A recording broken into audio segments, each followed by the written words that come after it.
शुरुआत करते हैं आज की न्यूज़पेपर की हम दो एडिटोरियल के साथ में। पहला जो एडिटोरियल है, विधवा महिलाएं या फिर ऐसी महिलाएं जिनकी ज़्यादा एज हो चुकी है, वृद्ध लोग, इसमें वृद्ध पुरुष भी शामिल हैं।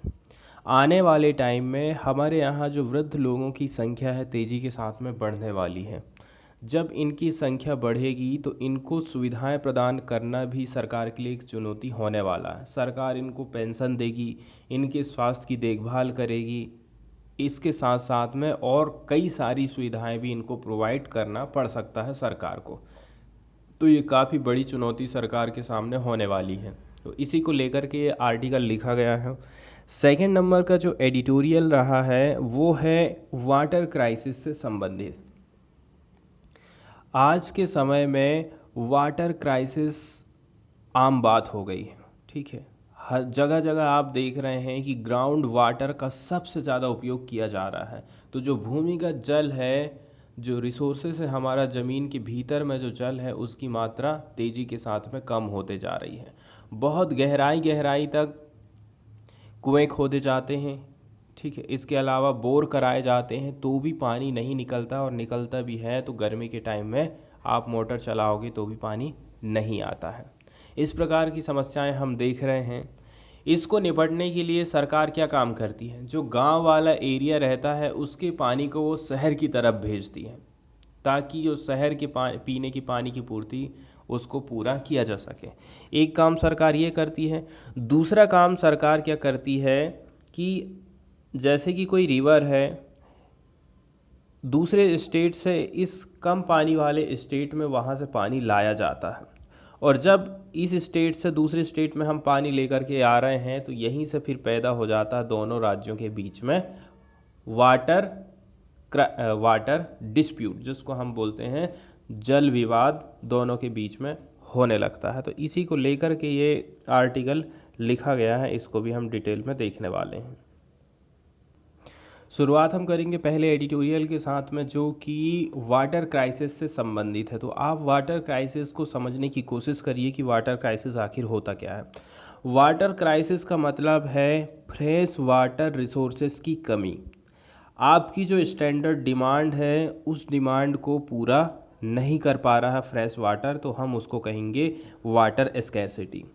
तो जो वाटर की जो स्कैरसिटी है, कमी है, वो दो प्रकार से हो सकती है। एक तो फिजिकल या फिर इकोनॉमिक वाटर स्कैरसिटी। एक है फिजिकल और दूसरा है इकोनॉमिकल। फिजिकल वाटर स्कैरसिटी का मतलब है there is not enough water to meet all demand. मेरी जितनी भी ज़रूरत है उन ज़रूरत को कोई पूरा कर ही नहीं पा रहा, मुझे उतना पानी मिल ही नहीं पा रहा है, उसको हम बोलेंगे फिजिकल वाटर स्कैरसिटी। इसमें इंक्लूड है needed for ecosystem to function effectively, ठीक है। इसमें एक ऐसे फंक्शन की भी ज़रूरत है ताकि हम एक इकोसिस्टम बना सकें, काम बहुत इफ़ेक्टिवली तरीके से हो सके। तो टाइटल जो दिया जाता है वो क्या है कि रूरल और अर्बन वाटर डिस्प्यूट। शहर और गांव के बीच में वाटर डिस्प्यूट तेज़ी के साथ में बढ़ते जा रहा है, शहरी क्षेत्र और ग्रामीण क्षेत्र में, क्योंकि पानी जो लेकर के आया जा रहा है शहरी क्षेत्रों में ज़्यादातर वो ग्रामीण क्षेत्रों का ही होता है। तो दोनों के बीच में झगड़े होना आम बात है, क्योंकि आप ये देखोगे वाटर जो है बहुत क्या हो गया है, दुर्लभ हो गया है। आज के टाइम में वाटर, जल संसाधन आज के टाइम में बहुत दुर्लभ संसाधन हो गया है। इसको और भी ज़्यादा बढ़ावा दिया जाता है किसके द्वारा? क्लाइमेट चेंजेस के द्वारा। ये यहाँ पर दिया गया है।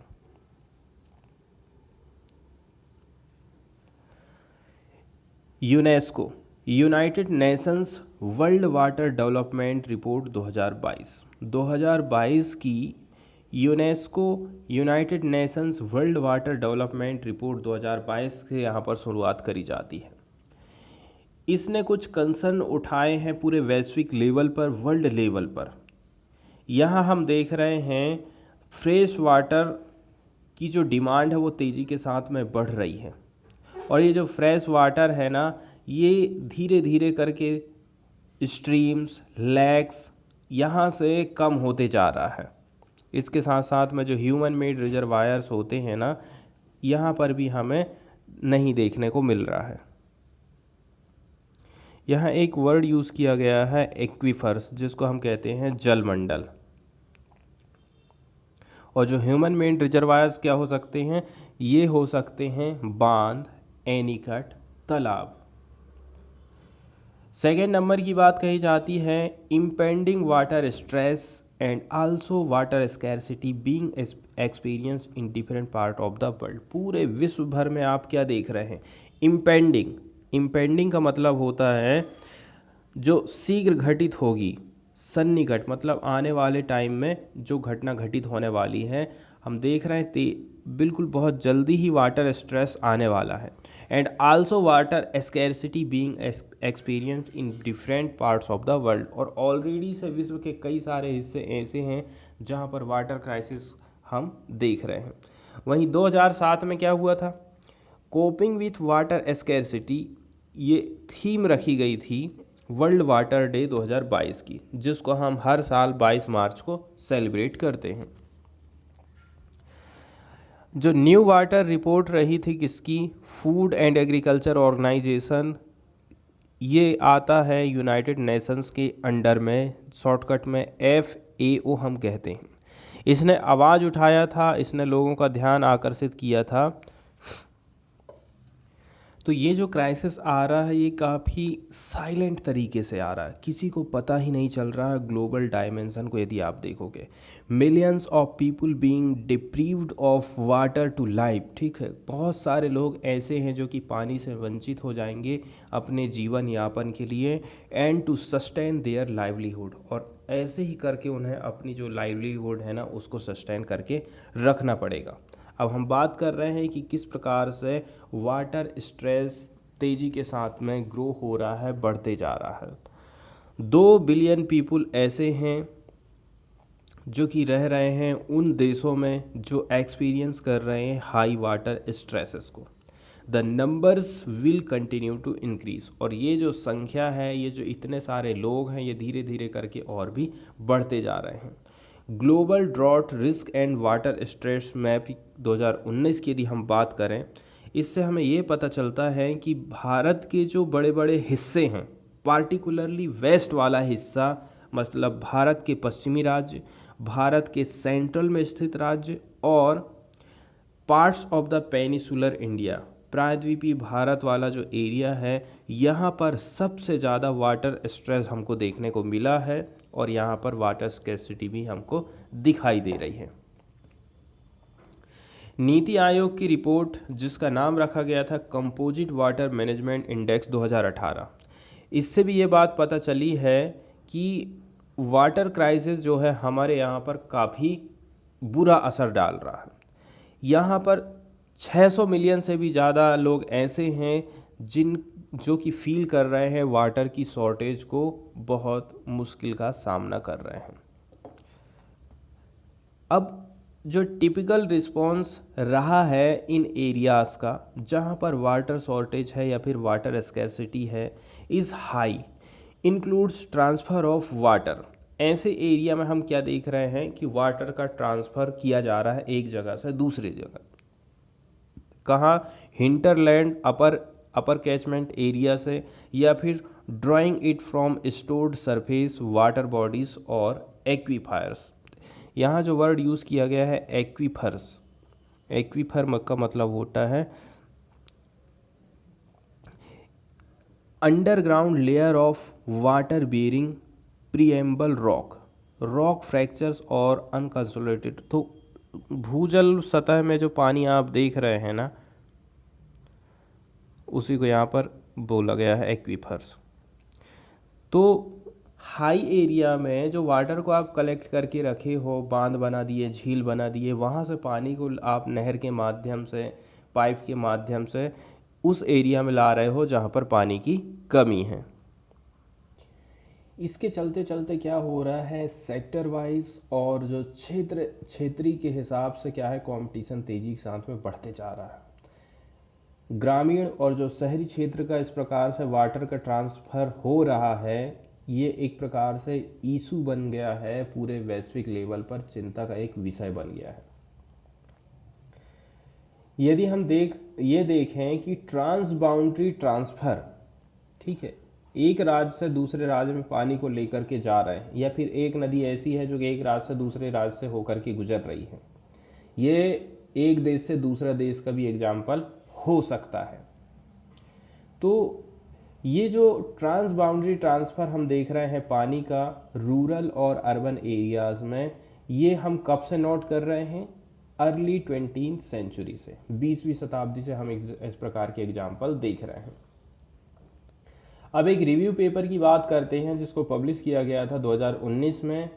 यहाँ से हमें ये रिपोर्ट मिली है कि पूरे वैश्विक लेवल पर अर्बन वाटर इंफ्रास्ट्रक्चर, ठीक है, शहरी क्षेत्र में पानी की आपूर्ति के लिए जो इंफ्रास्ट्रक्चर हमें चाहिए, imports an estimated 500 billion litre of water per day across combined distance of 27,000 kilometre. तो हमने जो इंफ्रास्ट्रक्चर के निर्माण करे हैं उसमें हम ये अनुमान लगाए हैं कि जो 500 बिलियन लीटर पानी है प्रतिदिन, कंबाइंड डिस्टेंस तय कर रहा है कितना? 27,000 किलोमीटर का। 500 बिलियन लीटर पानी, इतना ज़्यादा इधर से उधर पानी का ट्रांसफ़र किया जा रहा है। लगभग 12% of large cities in the world rely on inter basin transfer. 12% बड़े बड़े शहर ऐसे हैं विश्व भर में जो कि इंटर बेसिन ट्रांसफ़र पर आज के टाइम में पानी को निर्भर है।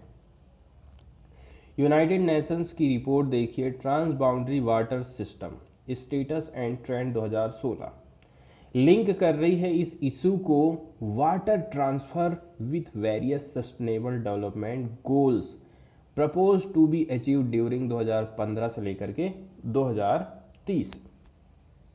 एक रिपोर्ट आई है, वाटर का जो ट्रांसफ़र हो रहा है, अलग अलग सस्टेनेबल डेवलपमेंट गोल जो प्रपोज करे गए हैं उनको हम कब तक अचीव कर पाएंगे या नहीं कर पाएंगे 2015 से लेकर के 2030 तक। तो इस रिपोर्ट ने आइडेंटिफाई करी है कुछ रिस्क जो कि इसके साथ साथ में जुड़े हुए हैं with water transfer in 3 category. 3 category में रिस्क दिखाई दे रहा है वाटर का ट्रांसफ़र यदि हो रहा है, तो बायोफिजिकल, सोशियो इकोनॉमिक और गवर्नेंस। साउथ एशिया इसमें इंक्लूड है, इंडिया भी fall in the category of high biophysical and high socio economic risk. तो सबसे ज़्यादा लॉस भारत को किस सेक्टर में हो रहा है? बायोफिजिकल और सोशियो इकोनॉमिक रिस्क। शहरी क्षेत्र के द्वारा पानी का जो उपयोग किया जाता है उसको लेकर के कुछ हम डाटा देख रहे हैं। 2011 की जनसंख्या आप देख लीजिए, urban population in India accounted for 34%। 2011 में 34% लोग ऐसे थे जो कि शहरों में निवास करते थे, ठीक है। 7,935 टाउन्स ऐसे थे जहां पर पॉपुलेशन डिस्ट्रीब्यूटेड हुई थी, सभी क्लासेस के लोग यहाँ पर रहते थे। अब अंदाज़ा ये लगाया जा रहा है कि जो अर्बन पॉपुलेशन है component in India will cross 40% mark. आने वाले समय में 2030 तक 40% जनसंख्या शहर में रहने लगेगी। 2050 आते आते तक 50% जनसंख्या शहरों में निवास करेगी। ये डाटा हम देखे हैं वर्ल्ड अर्बनाइजेशन प्रोस्पेक्ट 2018 को। तो जो शहर की जनसंख्या है जो कि 50% हो गई है, 50% लोग शहर में रह रहे हैं of the total world population by the end of the last century. जो लास्ट सेंचुरी चल रही है ठीक है, उसके अंत तक 50% जो जनसंख्या है टोटल विश्व की वो शहर में रहने लगेगी, ऐसा यहाँ पर बताया जाता है। अब चूंकि हम देख रहे हैं इंडिया की जो अर्बनाइजेशन की गति है, आप अनुपातिक तौर पर देखोगे वो धीमी है। It is now urbanising at a rapid pace, लेकिन आज के टाइम में ये पेस पकड़ रहा है। The size of urban population is substantial, और जो साइज आप देखोगे शहरी पॉपुलेशन की तो आज के टाइम में काफ़ी प्रचुर है। वाटर जो यूज़ किया जाता है अर्बन सेक्टर में वो इंक्रीज़ हो रहा है ज़्यादा से ज़्यादा, क्योंकि लोग शिफ्ट हो रहे हैं अर्बन एरिया की तरफ, शहर में ज़्यादा से ज़्यादा लोग रह रहे हैं। जब ज़्यादा से ज़्यादा लोग रहेंगे तो उनकी डिमांड भी बढ़ती जाएगी।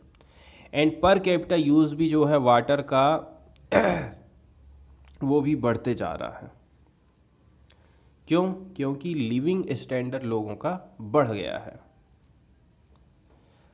अब यदि हम अर्बन वाटर मैनेजमेंट की बात करें और इसको एग्जामिन करें, ठीक है, तो यहाँ एक वर्ड यूज़ किया गया है ट्रेजेक्ट्री।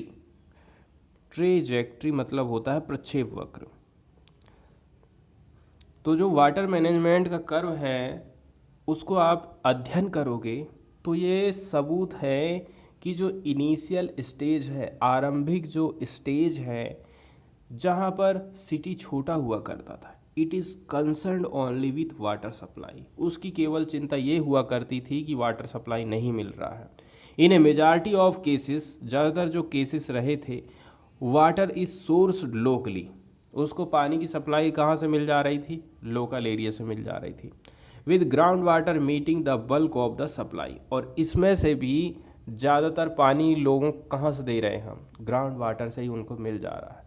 जैसे जैसे शहर बढ़ते जाता है, वाटर मैनेजमेंट इंफ्रास्ट्रक्चर सरकार बढ़ाते जाती है और हम डिपेंडेंट हो जाते हैं shift to surface water. Surface में जो मौजूद है पानी, उसका यूज़ हम करना चालू कर देते हैं। अब फिर सिटी की ग्रोथ और भी ज़्यादा होते जाती है। वाटर सोर्सेज शिफ्ट हो जाते हैं further up in the hinterland. Hinterland में अब हमारे पास सरफेस में जो पानी मौजूद था उसका भी हम यूज़ कर लिए। अब हम कहाँ जा रहे हैं? हिंटरलैंड में जा रहे हैं, द लैंड बिहाइंड। हिंटरलैंड को आप देख लीजिए, the areas of a country that are away from the coast, from the banks of large river और from the main cities. Main cities से थोड़े बाहर का जो एरिया है ना, अब हम पानी वहाँ से लाना चालू कर दिए हैं। उसी को हम यहाँ पर हिंटरलैंड वर्ड यूज़ किए हैं। तो जैसे जैसे शहर का और भी बड़ा साइज हुआ, हम हिंटरलैंड पर डिपेंड हो गए। या फिर allocation of urban water is enhanced at the expense of irrigation water. या फिर जो इरिगेशन के लिए वाटर यूज़ किया जाता था, आप उसको इस्तेमाल कर दे रहे हैं। जितनी भी जो सिटी हैं इंडिया में जो कि डिपेंड हैं सरफेस वाटर, वो आज के टाइम में इस एक्सपीरियंस को फील कर रही हैं, इस ट्रेंड को एक्सपीरियंस कर रही हैं। City water supply is now a subject of inter basin and inter state transfer of the water. और आज कंडीशन ऐसी हो गई है कि एक नदी बेसिन से दूसरे नदी बेसिन में पानी को ट्रांसफ़र किया जा रहा है। जिस नदी में ज़्यादा पानी है उस पानी को, जिस एरिया में पानी की कमी है वहाँ पर नहर के माध्यम से भेजा जा रहा है, या फिर इंटर स्टेट ट्रांसफ़र। आज के टाइम में हम देख रहे हैं पानी की सप्लाई, पानी का क्राइसिस इतना ज़्यादा आ गया है। अहमदाबाद का केसेस आप देख लीजिए। Ahmedabad is an interesting case of this contact. Ahmedabad इस कॉन्टेक्स्ट में सबसे महत्वपूर्ण उदाहरण हो जाता है। 80% से भी जो ज़्यादा वाटर सप्लाई है इस शहर में used to be made from ground water sources till mid 1980 के दशक तक ज़्यादातर लोगों को पानी ग्राउंड वाटर से मिल जाता था। भूमिगत जल, भूमि जैसे बोर के माध्यम से, कुओं के माध्यम से, हैंडपम्प के माध्यम से। अब जो ग्राउंड वाटर से आप पानी निकाल रहे थे खोद खोद के, वो गहराई पहुंच गई कितनी? 67 मीटर इन कन्फाइंड एक्वीफायर्स। आज के टाइम में यह शहर डिपेंड हो गया है किसके ऊपर? Narmada canal for bulk of its water supply.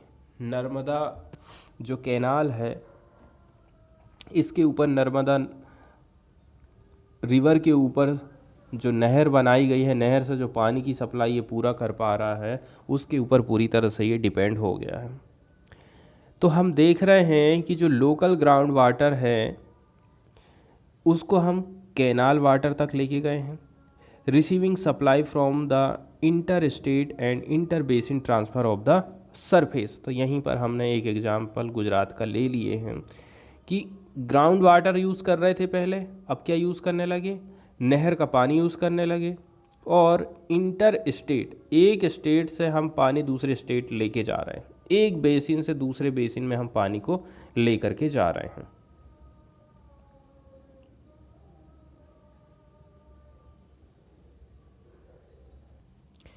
इसके बाद हम सेकेंड एडिटोरियल को चालू करते हैं। तो इस एडिटोरियल को चालू करने से पहले आपको एक बात ये भी बता दूं कि आप ये जो वेबसाइट है EDU बकेट्स, एक मिनट, EDU बकेट्स, EDUBUCKETS,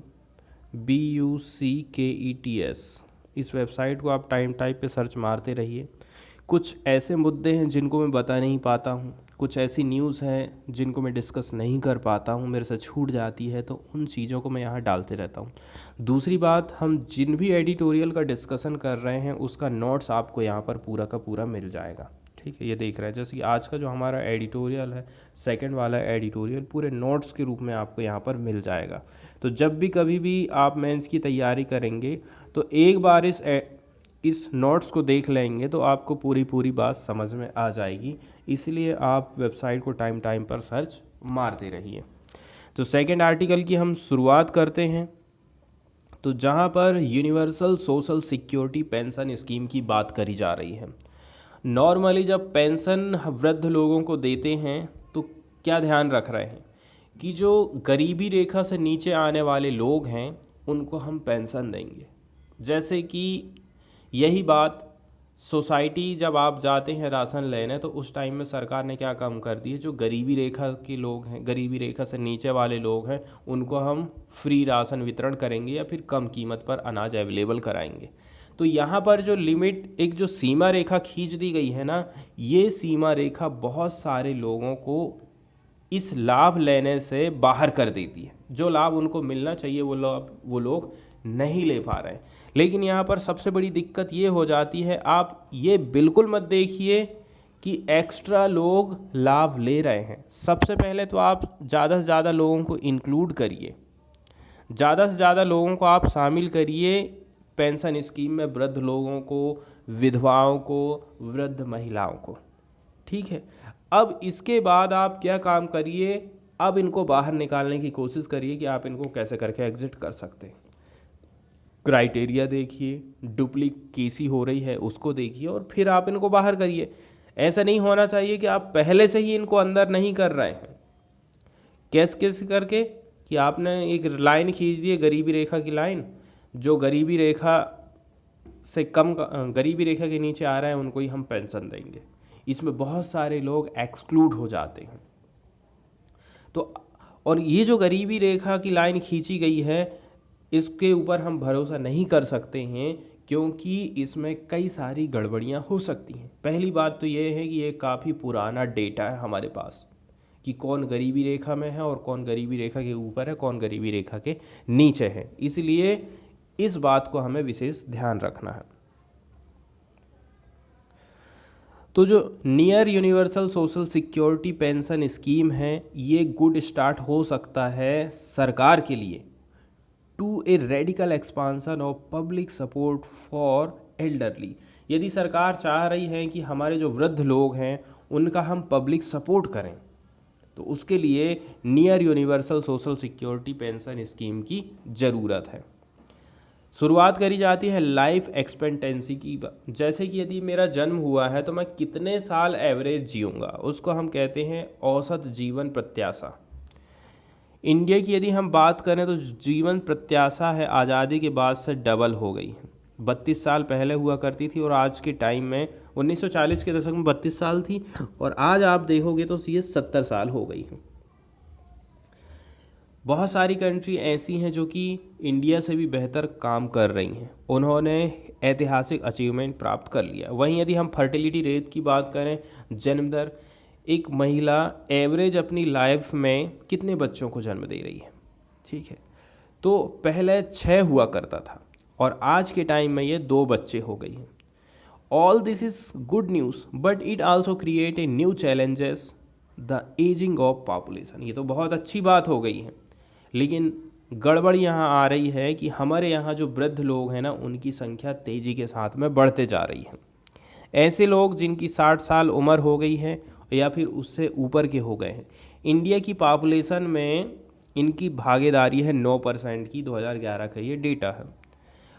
2036 तक इनकी संख्या 18% हो जाएगी, ऐसा हम अंदाज़ा लगाए नेशनल कमीशन ऑन पॉपुलेशन से। ठीक है, यदि इंडिया इंश्योर है ए डिसेंट क्वालिटी ऑफ लाइफ, यदि इंडिया चाहता है कि हम क्वालिटी वाली लाइफ प्रोवाइड करें हमारे वृद्ध जनसंख्या को, in the near future planning and providing for it must begin today. तो प्लानिंग भी आज से चालू करिए, ठीक है, और आप जो देना चाह रहे हो उसको भी आज से देना चालू कर दीजिए, ऐसा राइटर का कहना है। पेंशन हेल्प की हम बात कर रहे हैं। हाल ही में कुछ काम किए गए थे, recent work on mental health among the elderly in India sets new light on their dire predicament. ठीक है, हाल ही में कुछ मेंटल हेल्थ चेकअप किया गया वृद्ध लोगों का कि वो लोग कितना ज़्यादा तनाव को फील कर रहे हैं, तो वो काफ़ी कठिन स्थिति से गुजर रहे हैं। सेकेंड नंबर की बात यह है, कुछ एविडेंस हमको ऐसे मिले हैं डिप्रेशन वाले, from a collaborative survey of Abdul Latif Jameel Poverty Action Lab J PAL lab, और इसमें शामिल थी गवर्नमेंट ऑफ तमिलनाडु इस पार्टिकुलरली टेलिंग। दो लोग मिलकर के हमें ये बता रहे हैं कि कुछ लोग वृद्ध लोग ऐसे हैं जो कि डिप्रेशन फील कर रहे हैं या फिर टेंशन तनाव को फील कर रहे हैं। ऐसे लोग जिनकी उम्र 60 साल से ज़्यादा है या फिर 60 साल उम्र वाले लोग और इससे ऊपर वाले लोग, 30 से 50% जनसंख्या depending on gender and age group had symptoms that make them likely to be depressed. तो आधे लोग तो ऐसे हैं जो कि डिप्रेशन को फील कर रहे हैं। अब ये जो प्रपोर्शन रहा है डिप्रेशन सिम्टम्स का is much higher for women than man, महिलाएं ज़्यादा डिप्रेशन को फील करती हैं पुरुषों की अपेक्षा, and rises sharply with the age, और उम्र बढ़ते जाती है तो टेंशन भी उनकी बढ़ती जाती। ज़्यादातर केसेस में डिप्रेशन अनडायग्नोस्ड रहता है, अनट्रीटेड रहता है, किसी को पता ही नहीं चल पाता, जब पता ही नहीं चलेगा तो उसका इलाज भी फिर नहीं हो पाता है। डिप्रेशन को आप को रिलेट करके देख सकते हैं गरीबी के साथ में, पुअर हेल्थ के साथ में, लेकिन आप इसको अकेलापन के साथ में भी जोड़ करके देखिए। ठीक है, माता पिता अकेले रह रहे हैं, लड़के बच्चे उनका साथ नहीं दे रहे हैं, बहू उनकी साथ नहीं दे रही है, लड़ाई करती है, अलग रहती है, ठीक है, और माता पिता को अकेला रहना पड़ रहा, तो जाहिर सी बात है वो लोग डिप्रेशन का शिकार होंगे। तबीयत खराब हो गई, कुछ हो गई, तो उस टाइम में उनका साथ देने वाला कौन रहेगा। तो जो वृद्ध लोग जो कि रह रहे हैं अकेले, तमिलनाडु में सैंपल के तौर पर आप देख लिए 74% had symptoms that would classify them as likely to be mildly depressed और worse on the short form geriatric depression scales. 74% लोगों में हमने ऐसे सिम्टम्स देखे हैं तमिलनाडु में, जो कि माइल्डली उतने ज़्यादा जो डिप्रेस नहीं हैं, हल्के फुल्के डिप्रेशन का शिकार हैं, और लेकिन जो शॉर्ट फॉर्म होती है गेरियाट्रिक डिप्रेशन स्केल, यहाँ पर हमें कुछ बुरी कंडीशन दिखाई देती हैं। और यहाँ जो मेजॉरिटी हम देख रहे हैं, elderly persons living alone are women mainly widows. तो ज़्यादातर जो अकेली कौन रह रही है, जिनके पति नहीं है, विधवा महिलाएं हो गई, किसी कारणवश उनकी शादी टूट गई है, ठीक है, ऐसे लोग आ जाते हैं जो कि सिंगल रह रही हैं, ज़्यादातर उसमें महिलाएं शामिल हैं।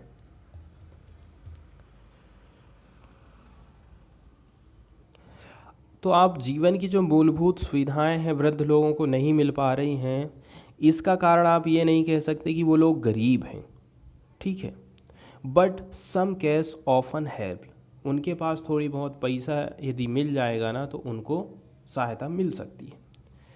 यदि आप उनको कैश देते हैं तो सर्टेनली हेल्प करेगा cope with many health issue, वो अपना इलाज कर सकते हैं, and some time to avoid loneliness as well as, और हो सकता है कि जो अकेलापन वो लोग फील कर रहे हैं उसको ना करें। तो जो पहला स्टेप है डिग्निफाइड लाइफ के लिए, हम चाहते हैं कि वो अच्छे से अच्छा जीवन जी सकें, वृद्ध लोग, to protect them from destitution. Destitution मतलब निराश्रयता, वो निराश्रित हो जाते हैं, उनको आश्रय देने वाला कोई नहीं रहता है, तो हमें इससे उनको प्रोटेक्ट करना है। एंड ऑल द डेप्रीवेशन, जो जो चीज़ से वो लोग वंचित रहे हैं उनको हमें वो सारी चीज़ें प्रोवाइड करना है। That is why old age pension are a vital part of the social security system. और यहाँ से आप समझ सकते हैं कि जो पेंशन स्कीम है कितनी महत्वपूर्ण हो जाती है वृद्ध लोगों के लिए। इंडिया ने कई सारी बहुत महत्वपूर्ण स्कीमें चलाई हैं NSAP के अंतर्गत में, नेशनल सोशल असिस्टेंट प्रोग्राम के अंतर्गत, जिसमें वो वृद्ध लोगों को, विधवा महिलाओं को और जो डिसेबल्ड व्यक्ति हैं जिनको हम बोलते हैं विकलांग लोग, इनके कल्याण के लिए नेशनल सोशल असिस्टेंट प्रोग्राम के तहत कई सारी योजनाएं उसने चलाया है। ठीक है, और ये जो NSAP है वो किसके अंतर्गत में काम करती है? वो काम करती है मिनिस्ट्री ऑफ रूरल डेवलपमेंट के अंतर्गत में, एल्डर, विडो वुमेन और डिसेबल्ड पर्सन। लेकिन यहाँ दुख वाली बात ये हो गई है NSAP के लिए, जो आप योग्यता की बात कर रहे हैं कि BPL से नीचे होना चाहिए आप, based on outdated and unreliable BPL list. इसके ऊपर तो कोई भरोसा ही नहीं करता है। तो दुख वाली बात यही तो है कि आप BPL से नीचे वाले लोगों को बस फ़ायदा दे रहे हो। सम ऑफ देम आर 20 ईयर्स, 20 साल पहले की आप लिस्ट को अभी तक घसीट रहे हैं। आप सोचिए आगे जो सेंट्रल कंट्रीब्यूशन है, सेंट्रल का कंट्रीब्यूशन किसकी तरफ? ओल्ड एज पेंशन की तरफ। NSAP के अंतर्गत मात्र 200 रुपया महीना दे रहे हैं आप 2006 से ही। विधवा महिलाओं को आप 200 रुपया महीना दे रहे हैं, उससे महीने में वो क्या करेगी? 200 रुपया का आखिर उसका क्या कर लेगी वो? इतना कम पैसा है। With a slightly higher but still paltry amount for widows. वहीं आप देखोगे जो विधवा महिलाएं हैं उनके लिए पाल्ट्री वर्ड यूज़ किया गया है, इतना छोटा कि उससे ना तो कुछ महत्व है ना ही उपयोगिता, तुच्छ और नगण्य बोला जाता। विधवा महिलाओं को 300 रुपये पर मंथ दिया जा रहा है। कई सारे स्टेट हैं जो कि केंद्र सरकार से बहुत बढ़िया काम करे हैं। इन्होंने इन्हेंस कर दिया है कवरेज को इन्हेंस कर दिए, मतलब जो BPL की सीमा हो सकता है वो कह दिए हम गरीबी अमीरी को नहीं देखेंगे। जो लोग 60 साल से ज़्यादा उम्र वाले हैं हम सभी को पेंशन देंगे, उसको हम कहेंगे कि कवरेज को वो लोग बढ़ा दिए हैं। Some have even achieved near universal. कुछ तो स्टेट ऐसे हैं जो कि नियर यूनिवर्सल स्कीम को अचीव करने वाले हैं। उसका मतलब ये हो गया 75 से 80% ये लोग कवरेज कर पा रहे हैं विडोज एंड एल्डरली पर्सन को, तो इसको हम नियर यूनिवर्सल कहेंगे। That is now the norm for instances in all the southern state except Tamil Nadu. ठीक है, साउथ के ज़्यादातर जो स्टेट हैं इसमें से इंक्लूड मत करिए आप तमिलनाडु को। ठीक है, N odd exception since Tamil Nadu has been a pioneer in the field of social security। क्यों? ये इसको आप एक अपवाद ही कह सकते हैं, क्योंकि तमिलनाडु हमेशा से ही सोशल सिक्योरिटी के मामले में बहुत बढ़िया काम किया, लेकिन इस मामले में हम इसको बाहर कर दिए हैं। बियॉन्ड द टारगेट, जो हमारा टारगेट है उससे अलग।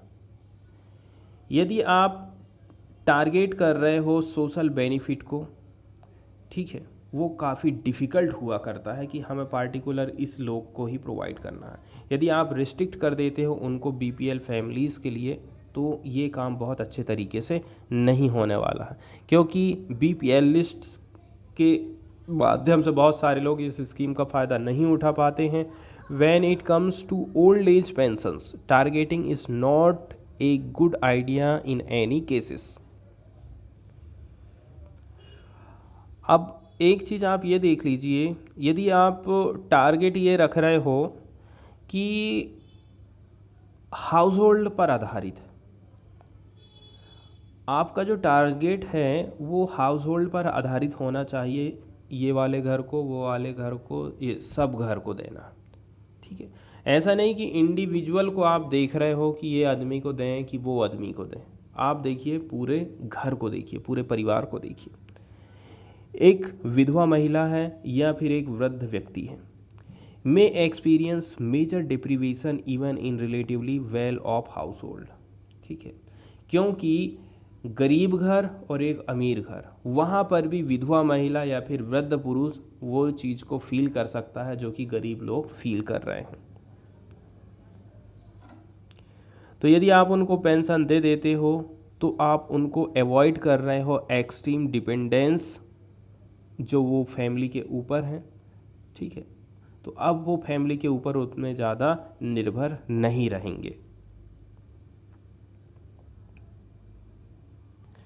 दूसरी जो दिक्कत आ रही है वो दिक्कत क्या आ रही है कि विधवा महिला, वृद्ध लोग बीपीएल के सर्टिफिकेट जमा करेंगे, इसके अलावा अदर भी कुछ डॉक्यूमेंट उनको जमा करना पड़ेगा, तब जाके योजना का लाभ उनको मिल पाएगा।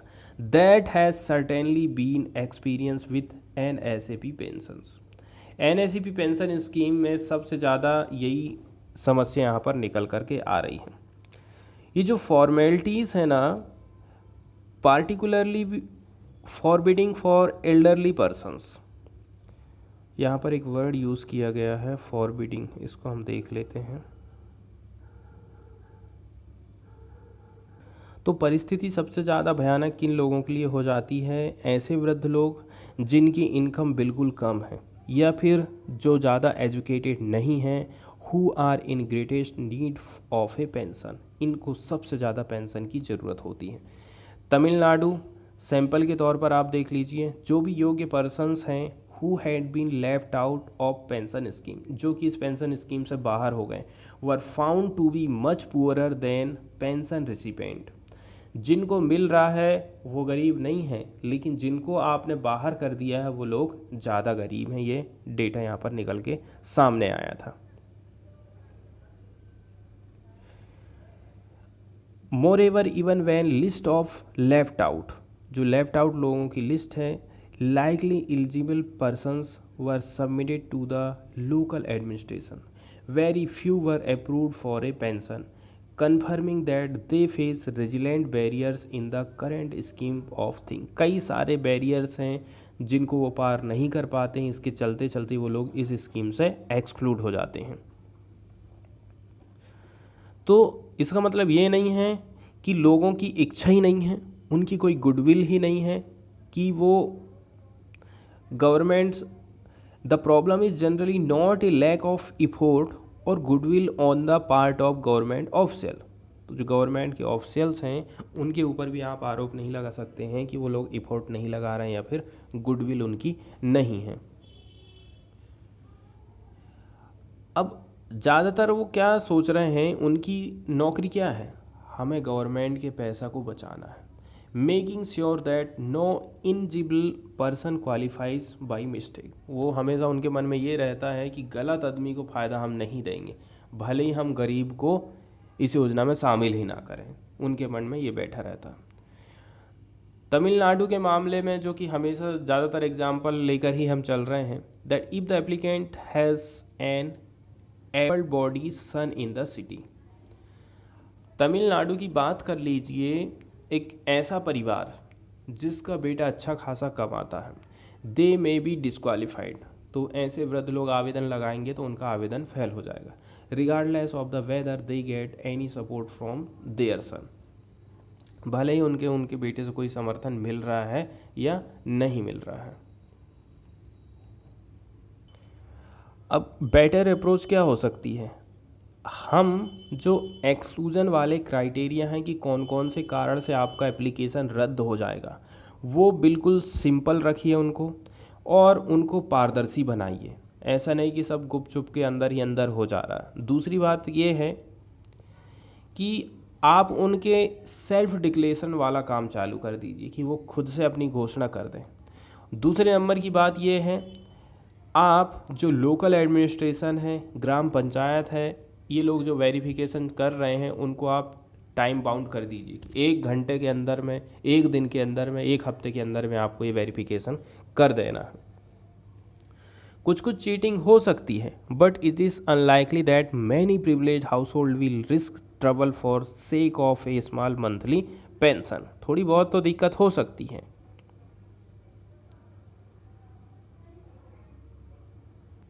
अब हम बात कर लेते हैं गवर्नमेंट कितना खर्चा कर रही है, ठीक है, और कितना ये सही है, कितना और उसको खर्च करने की ज़रूरत है। तो NSAP स्कीम के अंतर्गत 40 मिलियन लोग कवर किए जा रहे हैं और धीरे धीरे ये जो आंकड़ा है एक्सपांड होते जा रहा है। एग्जाम्पल के तौर पर आप देख लीजिए तमिलनाडु को सोशल सिक्योरिटी पेंशन स्कीम लगभग 1000 पर मंथ दिया जाता है, ठीक है। ये टारगेटेड है एंड कवर करता है 1/3 वृद्ध लोगों को। इसमें विडो वुमेन भी शामिल हैं, इसमें तलाकशुदा वो विधवा महिलाएं भी इसमें शामिल हैं। इसकी कीमत हो गई है 4000 करोड़ सालाना। If instead 20% were to be excluded and the rest eligible by default the cost would rise to 10,000 crore per year, है ना। उनका कहना है इसमें से आप 20% को बाहर कर दीजिए तो जो सालाना है वो 10,000 करोड़ सालाना हो जाएगा, यदि आप 20% को और एक्सक्लूड कर दिए हैं तो।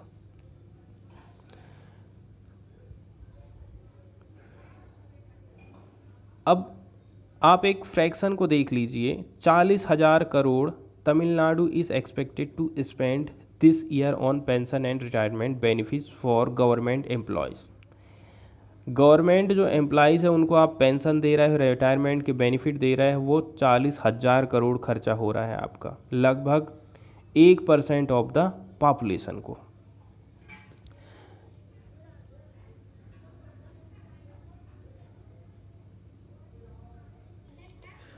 और फिर हम देखते हैं NSAP स्कीम के अंतर्गत गवर्नमेंट कितना बजट तय करिए। इस साल कह रही सरकार 9,652 करोड़ रुपया हम खर्चा करेंगे, ठीक है। मोर और less the same as 10 years ago, 10 साल पहले जितना हुआ करता था उतना ही खर्च कर रही है या फिर उससे कम ही खर्च कर रही है। और ये GDP का 0.0% भी नहीं है, ऐसा राइटर का कहना। तो social security pensions of course are just the first step. Social security pension scheme सरकार की पहली प्राथमिकता होती है ताकि वृद्ध लोग अच्छे लाइफ जी सकें। उनको कुछ और भी सपोर्ट की ज़रूरत है, जैसे कि health care, disability aids, assistant with daily task, recreation opportunity and a good social life. This is a critical area of research, policy and action for the near future. आने वाले टाइम में हमें क्या क्या करना है, ये सबसे बड़ा सारांश हमारा यहाँ पर निकलता है। यही सबसे इम्पोर्टेंट पॉइंट हो गया हमारा। अब हम चलते हैं न्यूज़ की तरफ और न्यूज़ को डिस्कस कर लेते हैं। पहली जो न्यूज़ आई है वो हम कैबिनेट की बैठक से रिलेटेड देखने वाले हैं। कैबिनेट ने अप्रूवल दे दिया है कि हम 4 ट्राइबल लोगों को ST लिस्ट में जोड़ने वाले हैं। 4 जो जातियां हैं उनको ST में हम शामिल कर रहे हैं। इससे फ़ायदा मिलने वाला है। ये जो समुदाय हैं हिमाचल प्रदेश के हैं, तमिलनाडु के हैं और छत्तीसगढ़ के हैं। ट्राइबल अफेयर्स मिनिस्टर का ऐसा कहना है। Union cabinet under the chairmanship of prime minister Narendra Modi, इन्होंने वेडनेसडे के दिन अप्रूव कर दिया है कि हम 4 ट्राइब्स को लिस्ट में जोड़ने वाले हैं शेड्यूल्ड ट्राइब्स के अंतर्गत, ठीक है। इसमें कौन कौन लोग हैं? हिमाचल प्रदेश के अंतर्गत जो लोग आ रहे हैं, तमिलनाडु के लोग जो आ रहे हैं और छत्तीसगढ़ के आ रहे हैं। इसकी जो डिमांड चल रही थी कि हमें इंक्लूड करो, had been pending for decade, दशकों से ये डिमांड पेंडिंग चल रही थी। द हट्टी ट्राइब्स, हट्टी जनजाति कहाँ की? ट्रांसगिरी एरिया, सिरमौर जिला पड़ता है हिमाचल प्रदेश में।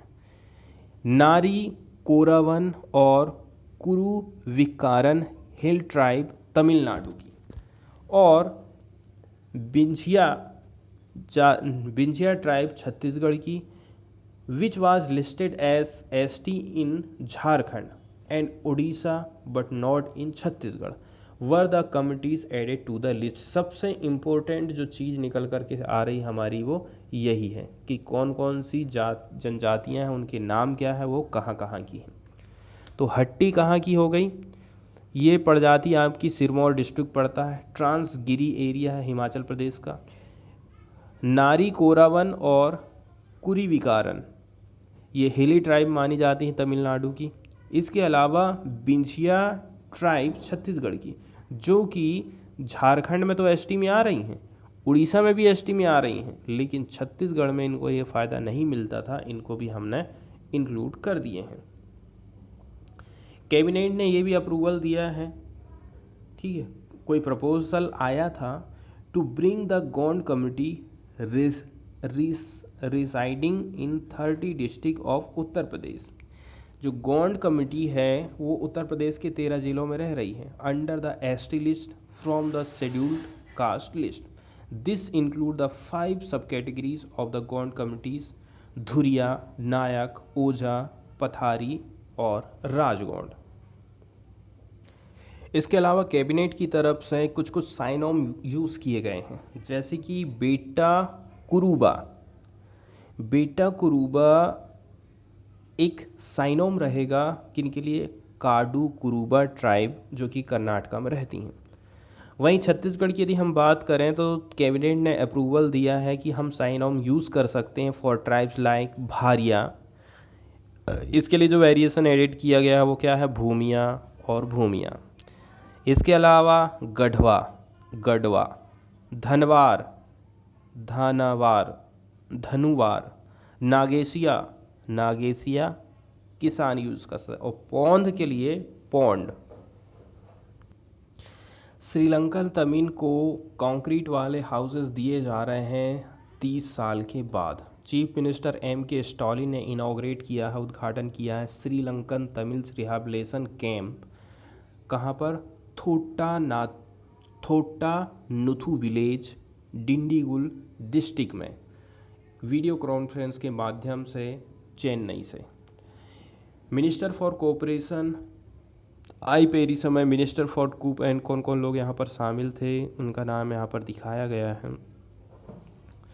इस कैंप के बारे में बात करी जाती है जो कि फैला हुआ है 3.5 हेक्टेयर के एरिया में। यहाँ पर 321 घर कंस्ट्रक्ट करे गए हैं। टोटल कीमत है 17.84 करोड़ रुपये की। प्रत्येक घर कवर करता है 300 स्क्वायर फीट के एरिया को and has a living room, kitchen, bedroom, toilet, built at A cost of 4.95 lakh. एक घर की कीमत जो बताई जा रही है वो लगभग 5 लाख रुपया में बना है। The project was completed in 9 months since the foundation was laid in December last year। पिछले साल दिसंबर में इसका फाउंडेशन का काम चालू हो गया था।